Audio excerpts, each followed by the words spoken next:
Bronx, yes. Good morning, and welcome to the Unitarian Universalist Church of the Desert.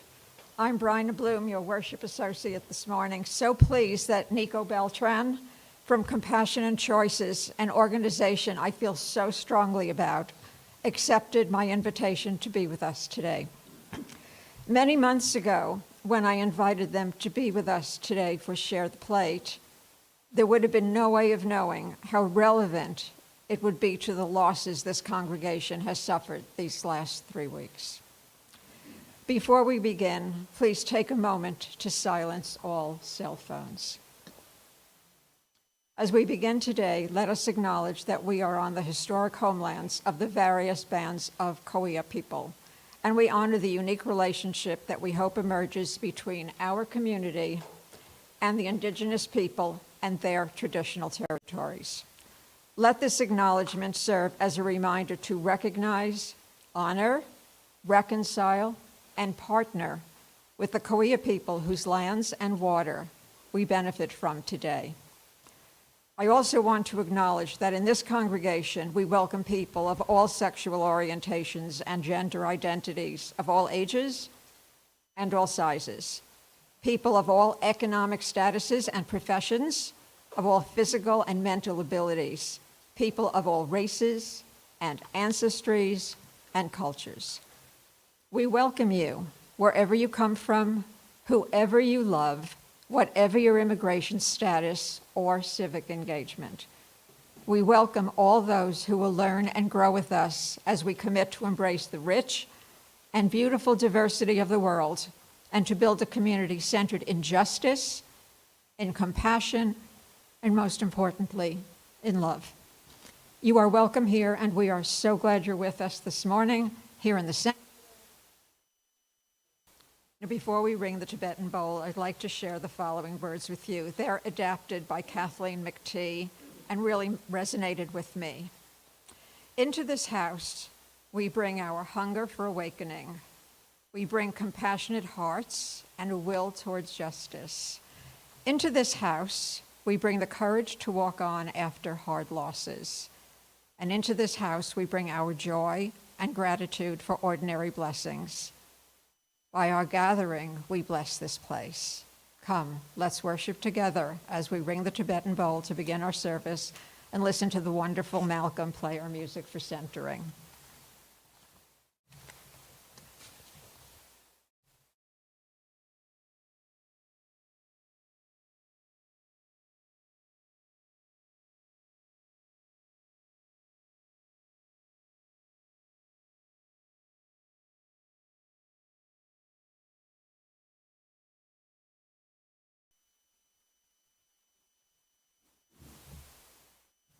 Okay, can you hear me okay?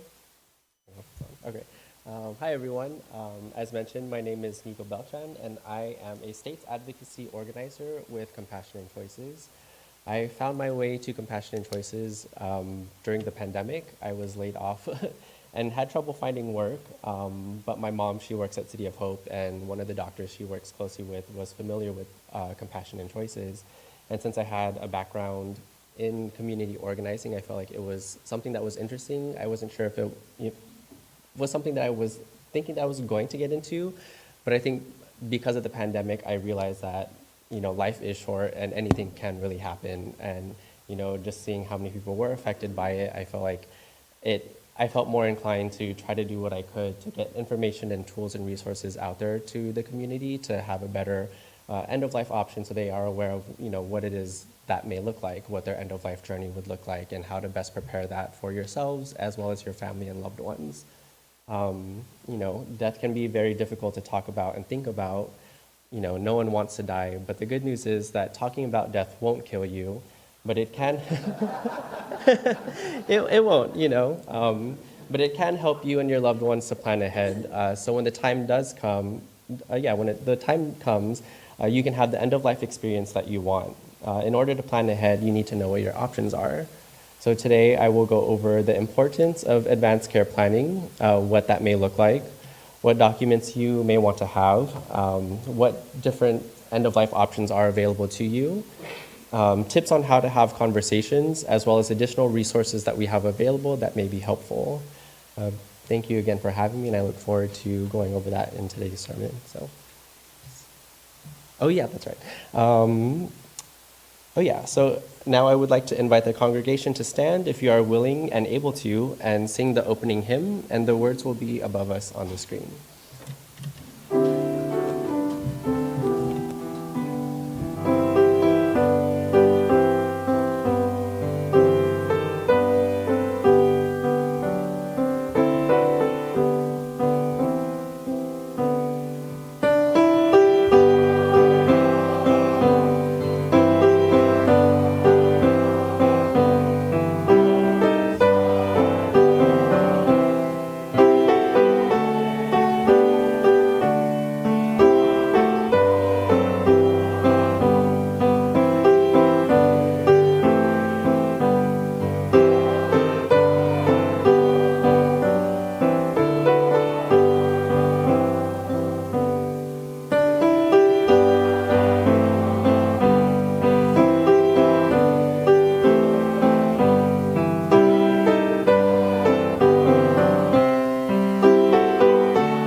Now, as Nikko lights the chalice, please read along with me. The words are above me on the screen.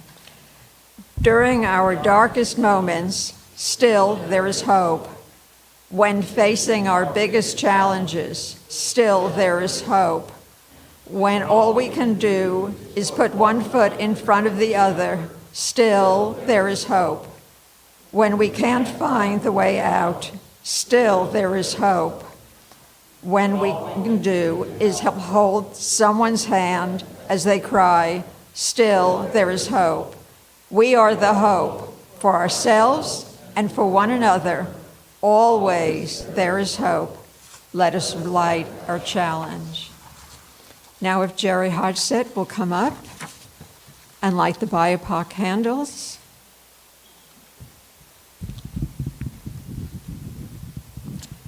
We light these candles in solidarity with Black, Indigenous, and other people of color as we journey together towards spiritual wholeness. May we, as a beloved community, work to dismantle racism and all forms of oppression. May we live out our principles so that justice, dignity, and equity for all prevail.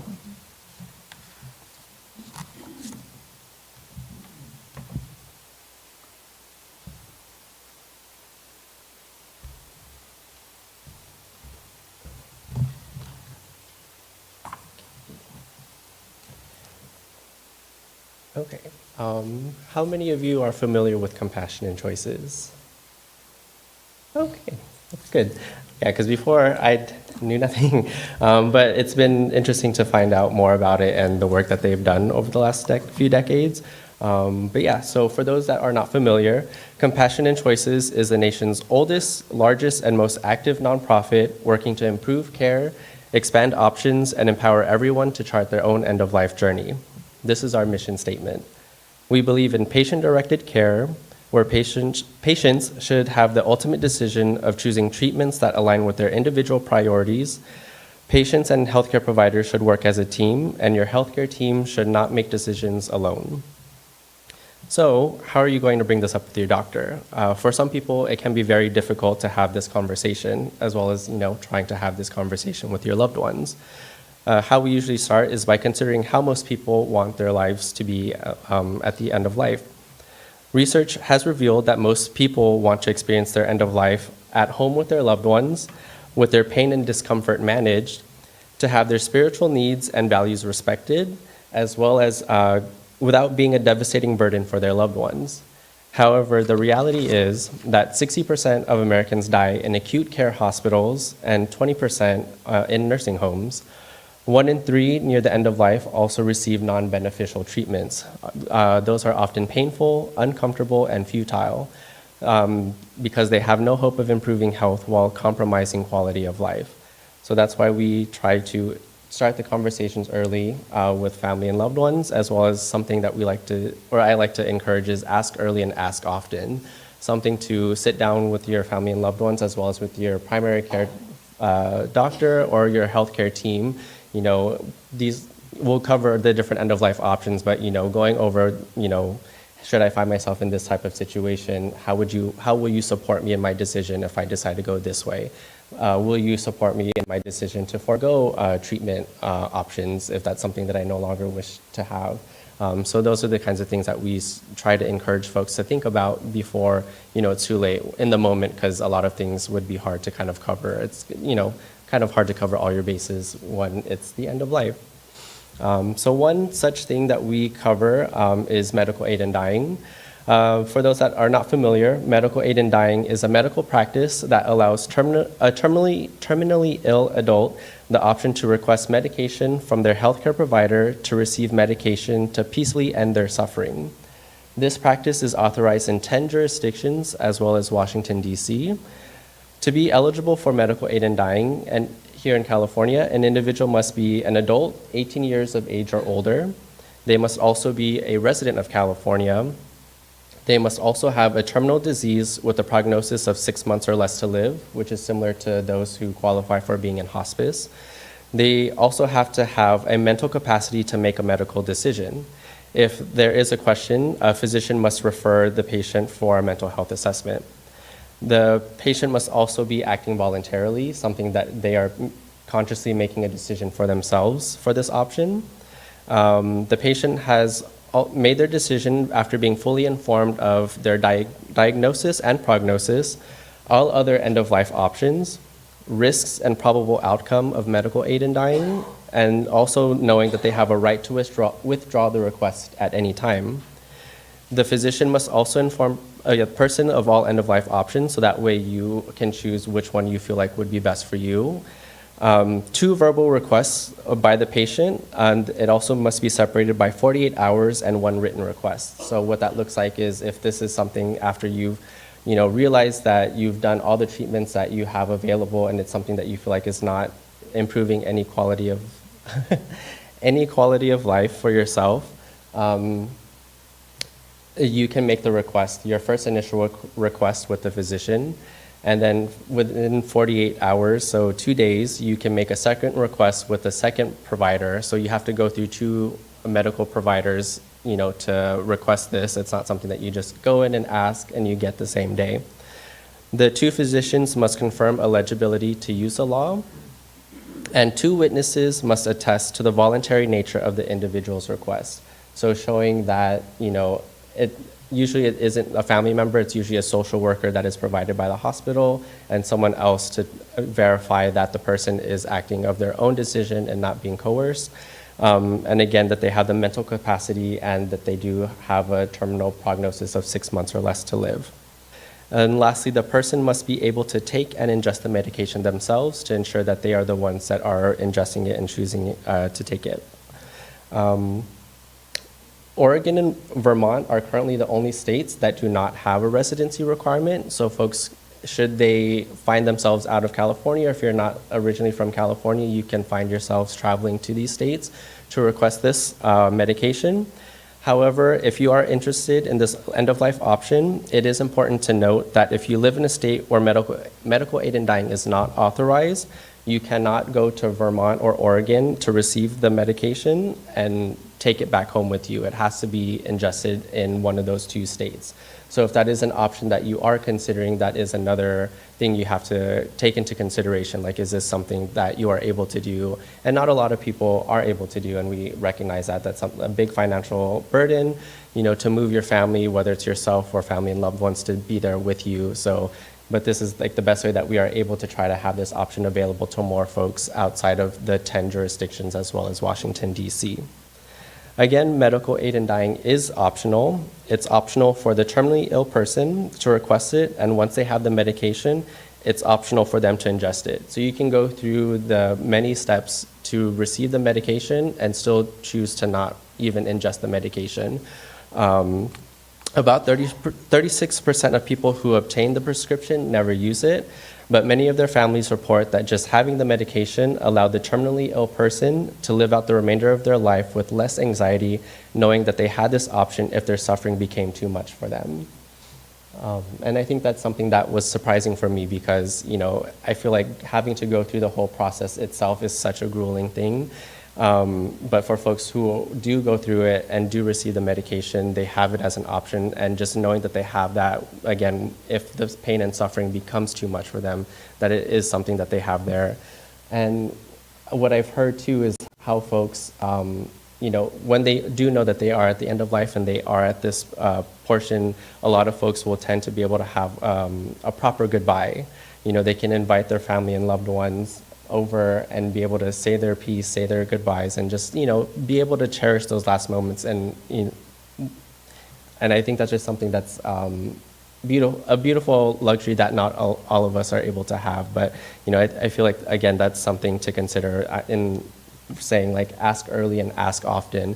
So at the end of life, when you already have your diagnosis and prognosis, sometimes when you're trying to find the process for yourself and trying to find a doctor, not every doctor is, able to provide that as an option for you, as well as different healthcare or medical systems. So again, ask early, ask often. So if this is something that you feel like you would be interested in yourself, that's something to consider, and asking now before, at the end when it's too late to try to check all these boxes when you are running out of time, because I feel like that's not a great quality of life for yourself to have to rush through a process to receive something that, you may not be able to get. So in addition to medical aid in dying, other end-of-life options include, you can pursue some or all treatment that is available to you. Depending on your situation, you are given the different options, and I feel like some patients, when they receive the different treatment options that are told to them by their doctor, they think that those are all the things that they have to do. But, as we've learned, some people will receive treatments or medication that may not improve the quality of life. So again, it is up to you to choose whether or not a treatment is for you, or if you want to continue taking it. Yeah. So we also have palliative care. That's not only for terminally ill. This is a specialized medical care for people living with a serious illness. It consists of a care team that can include a physician, a social worker, nurse, chaplain, pharmacist, and other trained specialists. Palliative care is based on the needs of the patient, focuses on symptom management, and can be received in addition to curative care. The care team can also work with caregivers to provide education and tools, which has been shown to greatly reduce stress and burnout for caregivers. Examples include pain medication or massages to treat pain caused by treatments, spiritual and emotional support, physical or occupational therapy. This option is appropriate for anyone of any age or any stage of illness. Only 11% of people receiving palliative care are estimated to be in their last year of life. Palliative care is often covered by insurance, although the length of time and services offered to a person that can receive palliative care can vary. There's also hospice care. So if you have a 6-month prognosis, a service that provides compassionate care at the end of life, the patient's primary care physician or other doctor makes the referral for hospice care following a determination that the patient will most likely die of their disease within 6 months or less, with the goal to maintain or improve quality of life. It involves an interdisciplinary team of caregivers and often includes doctors, nurses, home health aides, social workers, chaplains, trained volunteers, and others. For those who have an appropriate medical referral, the cost of hospice care is usually covered by Medicare, Medicaid, the VA, or a third-party insurance. Hospice can take place wherever the person resides, most often in the home, and hospice also provides bereavement counseling, family support, and end-of-life planning. Another option that I mentioned earlier was stopping or refusing treatments, which can include discontinuing the medications that you're currently on, as well as foregoing treatment.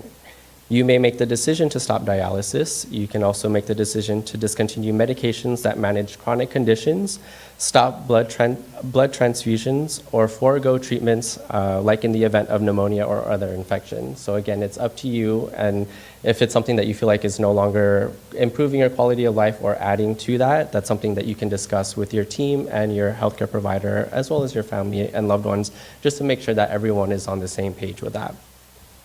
Another option that some folks may not be familiar with is voluntarily stopping eating and drinking, or also known as VSED. This option is legal in all states.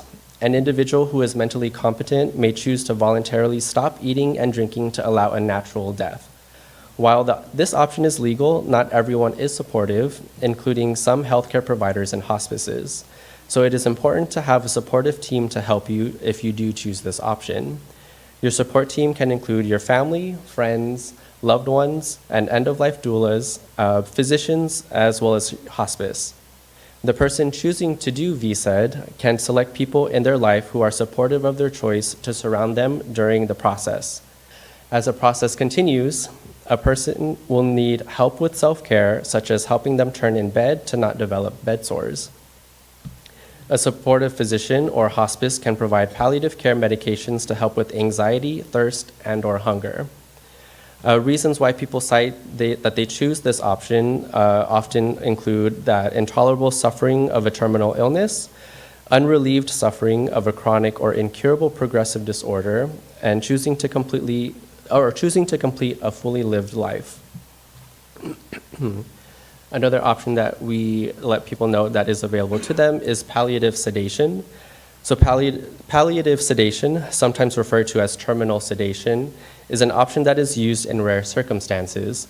Typically, in pain medication and sedatives are not enough to reduce their symptoms. This must be medically managed, and the person also stops receiving nutrition and fluid.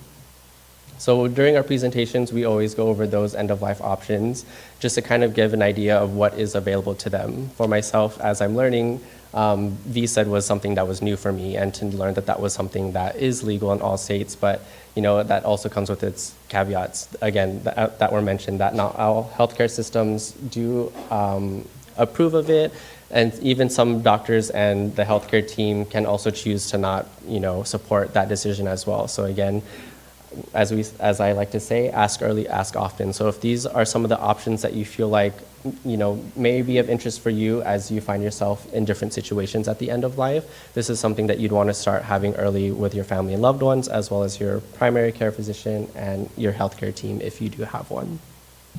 Other issues that we at Compassionate Choices support or try to encourage people to have more information about is advanced care planning. Advanced care planning gives you the opportunity to have an end-of-life experience that matches your values, priorities, and beliefs. It gives you the chance to reflect on what is most important to you, decide what kind of care you want or don't want at the end of life, and gives loved ones a way to implement critical, informed decisions on your behalf, free of guilt. Not having these conversations can often leave your loved ones in disagreement, confusion, and grief. There is a lot of evidence behind the benefits of advanced care planning, and more importantly, the process of discussing and documenting a person's wishes, preferences, and goals of care. These are some of the few demonstrated benefits. So evidence has shown that advanced care planning promotes patient-centered care by focusing on the patient's preferences and helps ensure that they receive care consistent with their preferences. This advanced care planning also reduces the decisional burden of loved ones as to whether they are making decisions that are consistent with the preferences of a loved one. It also improves the bereavement experience of loved ones by reducing stress, anxiety, and depression after a loved one's death. Advanced care planning can also help decrease in-hospital and intensive care unit deaths. It also helps reduce the cost of end-of-life care without increasing mortality, and it improves outcomes and patient experience while reducing health-related costs for high-risk and high-needs patients. At Compassion Choices, we have what's called a storyteller program, and so these are people who have own experiences, whether with their loved ones or someone if they work in the healthcare field. But one that we have, her name is Kim Holland. She's in Iowa, but she shares her story of how her mom gave her and her siblings the greatest gift of advanced care planning. So they already talked about the discussions of her advanced healthcare directive because her mother, so her Kim's grandmother, suffered and died of dementia. And so Kim's mom knew that if she ever found herself in a situation like that, that was something that she did not want her life to be prolonged because, Kim's grandmother, she lived into her 90s and she felt like, what quality of life is this that my mother is in a hospital bed curled up and she's, 92, 93. So, and she was in that state for about over 10 years. And so, but not having had those conversations early, we don't really know how to go about in handling that situation. So when Kim's mother found herself not being able to speak for herself, had they already had the conversations, they knew that Kim knew that her mom did not want to be put on a ventilator to prolong her end of life. And since she had that discussion with not only Kim, but her siblings, they were all on the same page. So, Kim phoned her siblings to confirm and they spoke with the doctor. And so that's how they knew, not to put her mother on a ventilator to, prolong her life because they knew that that was something that she did not want to experience for herself because she saw what that looked like for her mother. And even the doctor, after, the mom had passed, the doctor had sent a note to Kim saying like, wow, like what a beautiful gift your mother gave you and your siblings to already have had that conversation, because not everyone does have those conversations with their family and loved ones. And to know that they were all on the same page about that, I feel like they were able to give their mother a proper goodbye. So that's why we encourage folks to, plan ahead, do their advanced care planning, advanced healthcare directive, and that would include, a DNR, POLST or MOLST, if that's something that you are considering. Another issue that we focus on is dementia. So we know that nearly 50% of older adults die with some form of dementia, yet the standard advanced directives don't address the complex and unique needs of people living with dementia. So we have a tool that is free. It is on our website. It is called our Dementia Values and Priorities tool, and it helps you think about and document your wishes regarding the type of care you want if you or when you are living with advanced dementia. We recently launched an updated version of this tool, but essentially it goes through and there are different markers, questions. It's hard to go over it without seeing it visually, but there's the welcome page, you put your info, and so it essentially gives you different scenarios. So, should I no longer recognize my family and loved ones, what type of care do I want? You can choose what type of care you'd want to receive, or if I look like I am refusing food, you can choose what options. So, please do not continue trying to feed me food. So those kinds of things. So it has different markers and examples that maybe you may not have thought of yourself to choose through. You can do it by yourself or with your family, but at the end it puts it together in a document. So it's a Dementia Healthcare Directive is an addendum to your existing advanced directive that helps your medical team, loved ones, and caregivers understand your wishes. So after you go through the series of questions, it puts it all together in a document that you can print out and have available on hand that you can share with your doctor. This document is relevant no matter which type of dementia you are living with. Once completed and signed, a copy of the addendum should be kept with your advanced directive and shared with your surrogate decision makers, provider, and medical team. You may also consider recording a video explaining your wishes and priorities so everyone can hear you in your own words what is most important to you at the end of life. Above all, be sure to share your wishes and discuss with your care team. So with that too, it's one thing to discuss and have these conversations with folks, but as you get your documents together, it is important to share with folks where to find these documents, because some people will say, oh yeah, I have this filled out, but their children may not know where it is, so they may not be able to help them in those situations or be able to provide that for their doctors, or it's in a safe somewhere, but no one knows the code except for, you know, the person that's going through the illness. So it is a lot to consider. So not only having to have the conversations and getting it in documents, but again, letting people know where to find these documents, making them available, or having the physical copies, or digital, you can email it to your folks.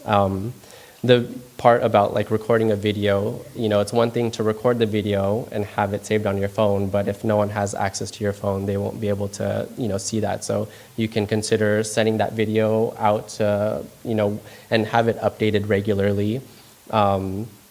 We usually say like to go through these documents whenever there's, I think it's like the 5 Ds. So if there's like a death in the family that occurs, like just to kind of get you into considering like, oh, this should spark something for myself to start considering what are things that I need to be taking care of. Or if you're entering a new decade, or if you receive a new diagnosis. Sorry, I'm blinking on the other two, but usually whenever there's big changes, those are things that you should, to kind of kickstart when to start thinking about that for yourself. Other resources that we have available for folks that are also free of charge, we have our end-of-life decisions guide.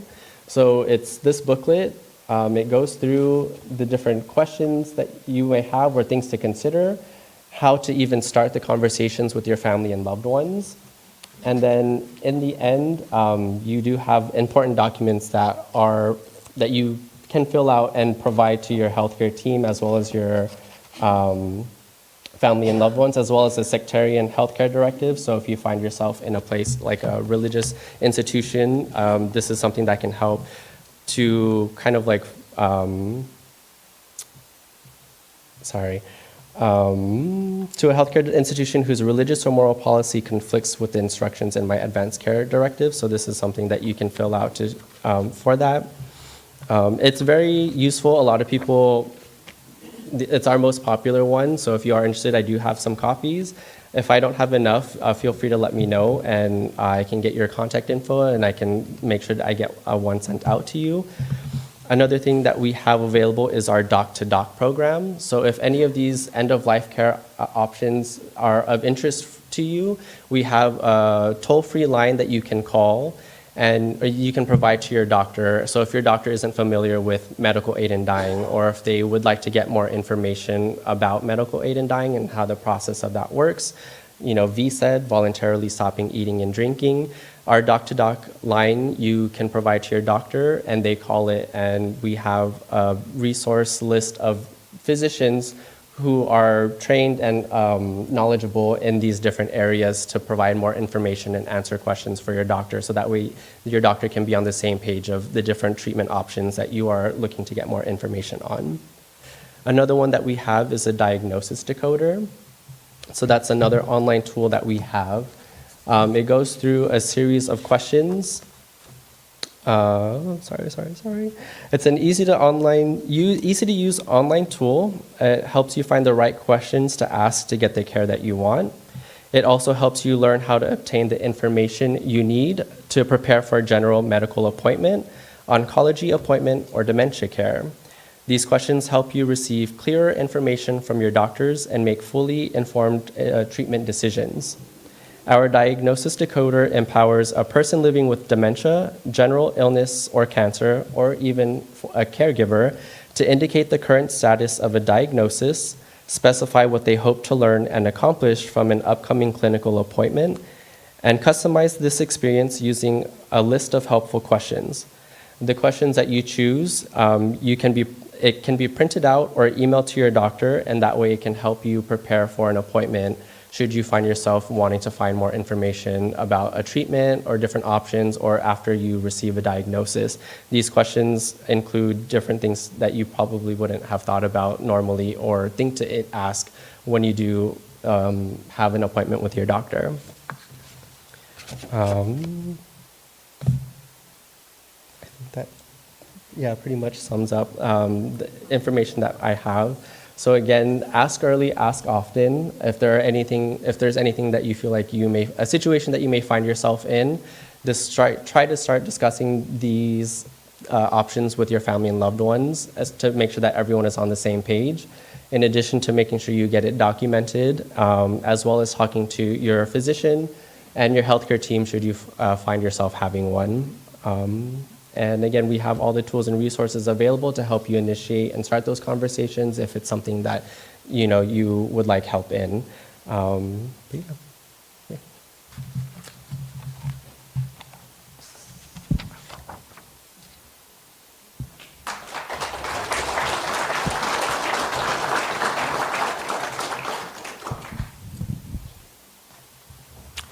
Nikko just did the share the plate plea. There's nothing that I can add to that except to ask you to please give generously for the amazing work that this organization does for us, its public. And this is a moment for us to pause and light a candle for our dear Gloria. We pause at this time in our service to honor our companion in the faith, Gloria who died suddenly this past Monday night. Gloria was a longtime member of our congregation and a passionate member of our social justice team, helping lead us in living our values in the world, especially focusing our attention on voting rights and supporting and celebrating LGBTQ youth in our valley. If you've ever been at the other end of Gloria asking you to do something for one of those causes, you will remember her always. Her passion was contagious. We will each have our memories of our relationship, our experiences with Gloria, and I know that we will all be sharing stories with each other today and into the future. We will no longer hear the sound of her voice or her laughter, see the twinkle in her eyes, or feel the touch of her hands. And we know that her spirit lives on in those she touched in her life's journey. So from the chalice of memory and hope and community, we light a candle today to symbolize how our influence will go on shining in all of us.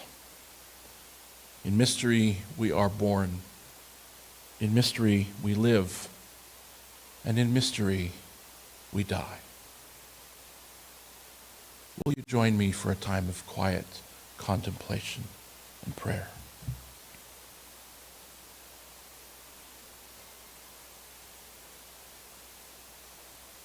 Spirit of life, source of love, fire of our broken and yet still shining hearts. We gather today in gratitude for the beauty of this day, for the sun and the cool air, for the environment around us that welcomes us and brings us peace. We gather today in concern and anxiety for the state of the world, grateful for our loved ones and for this community. And we gather together in grief at the loss of a dear friend, a partner, a colleague. We hold all of these things in our hearts as we breathe together into this space. We know in our minds, even though we may not feel it yet in our bodies or our hearts, that we heal each other by our presence, that we hold each other in our grief as well as in our joy, and that we are all held in a love that is broader and deeper, and more complex and more overwhelming than we can possibly know. We are gathered in this community, a living embodiment of that love. And so we choose to rest for a moment in the embrace of this community and the embrace of that love.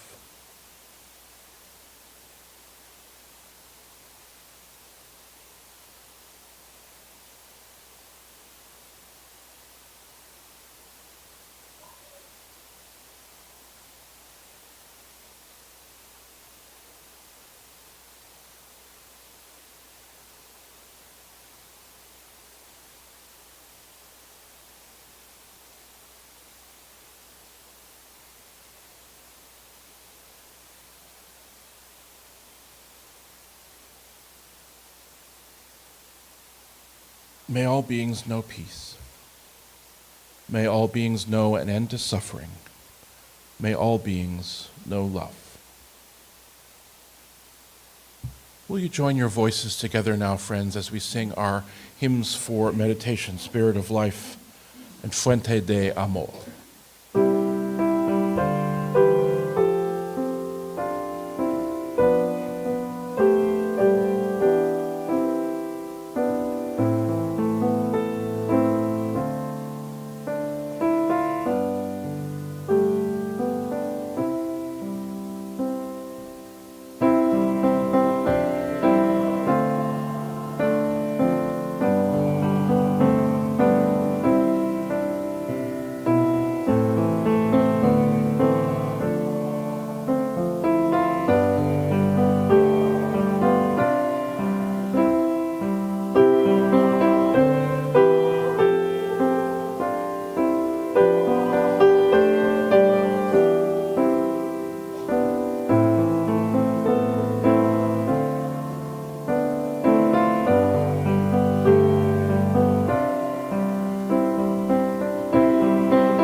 Before you know what kindness really is, you must lose things, feel the future dissolve in a moment like salt in a weakened broth. What you held in your hand, what you counted and carefully saved, all this must go so you know how desolate the landscape can be between the regions of kindness. How you ride, thinking the bus will never stop. The passengers eating maize and chicken will stare out the window forever. Before you learn the tender gravity of kindness, you must travel where the Indian in a white poncho lies dead on the side of the road. You must see how this could be you, how he too was someone who journeyed through the night with plans and the simple breath that kept him alive. Before you know kindness as the deepest thing inside, you must know sorrow as the other deepest thing. You must wake up with sorrow. You must speak to it till your voice catches the thread of all sorrows and you see the size of the cloth. Then it is only kindness that makes sense anymore. only kindness that ties your shoes and sends you out into the day to mail letters and purchase bread, only kindness that raises its head from the crowd of the world to say, "It is I you have been looking for," and then goes with you everywhere like a shadow or a friend. And now, if you're willing and able, please rise and sing out as we sing Amazing Grace.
And now please join your voices with me as we extinguish the chalice.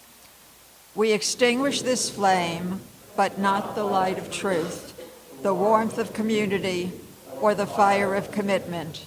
These we fire in our hearts until we are together again.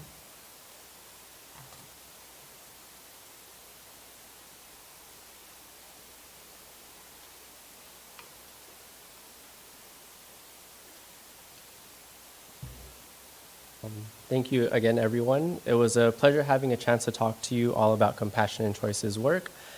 Some things I would like for you, some takeaways for today that I would like to end today with would be to make sure to complete your end-of-life decisions guide. If you're interested, sign up with CNC to be informed of the different events that we have going on. Take online or at-home actions. Again, we have a lot of online resources or at-home actions to start those conversations. If you're interested, sign up to volunteer with Compassion and Choices.